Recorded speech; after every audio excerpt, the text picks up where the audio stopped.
Olá, tudo bem? Estamos em mais um encontro do Você Sabia para conhecer curiosidades acerca da Palavra de Deus. Falando nisso, você sabia que a barba tinha um significado muito importante nos tempos da Bíblia Sagrada? Isto mesmo. Usos e costumes são coisas que variam muito de geração para geração, de cultura para cultura. E às vezes é até complicado legislar sobre alguns deles. Eu me lembro, por exemplo, quando eu era criança, que os homens de barba não eram bem vistos pela sociedade brasileira. É porque eles lembravam comunistas e isto não era nada bom naquele tempo. Os artistas mais famosos tinham de ter a pele lisa para serem considerados bonitos pelas mulheres da época. Hoje parece que a coisa mudou um pouco e não é difícil encontrarmos muitos jovens e adultos de barbas fartas e muitas bem cuidadas. Nos tempos bíblicos, um homem de respeito deveria ostentar uma longa barba. Esse, pelo menos, era o costume da região de Canaã e os hebreus, como bons semitas, também adotaram esse procedimento. Sendo assim, não havia nada mais humilhante para um homem semita daquela época do que ter a sua barba arrancada ou raspada. Isso está muito bem expresso numa ameaça que o profeta Isaías faz sobre os moradores de Jerusalém. Naquele dia, o Senhor vai contratar um barbeiro que vive na região que fica do outro lado do rio Eufrates, isto é, o rei da Assíria. Ele virá e rapará a barba, os cabelos e os pelos do corpo de todos. Isaías 7, verso 20.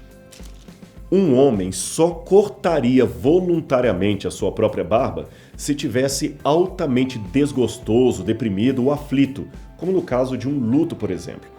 Isaías 15, verso 2, usa esta imagem para expressar a angústia do povo. Os moradores de Dibom chorarão no lugar sagrado que fica no monte. Os moabitas chorarão a destruição das cidades de Nebo e Medeba. Em sinal de tristeza, rapam a cabeça e a barba. De acordo com 2 Samuel, capítulo 10, verso 4, Hanum cercou os homens de Davi e, para puni-los, raspou a sua barba pela metade.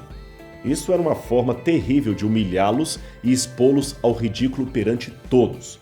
Assim você vê que a barba era algo que tinha que ser muito bem cuidada. Aliás, voltando a falar de Davi, quando ele fingiu-se de louco diante dos filisteus, ele deixou cair saliva, isto é, baba, em cima de sua barba. Um indício claro para os demais de que ele não estava no seu juízo normal. Assim, para um homem do Oriente Médio antigo, era preferível a morte à desdita de ter a sua barba arrancada diante de todos. Não havia humilhação pior. E tem mais. Na cultura do antigo Oriente Médio, tocar a barba de uma pessoa sem o seu consentimento, sem a permissão dela, era um grave insulto. Segundo Samuel 20, verso 9, alude a esse costume. Veja o que está na Bíblia. Então Joabe disse a Amassa: "Como vai, meu amigo?" E pegou na barba de Amassa com a mão direita para beijá-lo. Agora que você sabe desses detalhes, leia comigo esse texto acerca da morte do Messias. Ele está em Isaías capítulo 50, verso 6. Dependendo da tradução que você estiver em mãos, ele dirá exatamente assim: "Ofereci as minhas costas aos que me feriam, e a minha face aos que me arrancavam a barba. Não escondi o rosto dos que me afrontavam e me cuspiam." Forte, não é mesmo?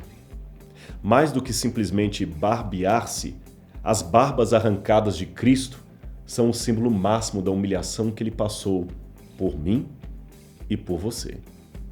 Não podemos jamais negligenciar tão grande salvação. Pense que o Senhor Jesus, na cruz do Calvário, poderia ter desistido de tudo, mas ele pensou em você. E é por isso que nós sempre estamos aqui, para corresponder a esse amor e estudar a sua palavra. Até o nosso próximo encontro.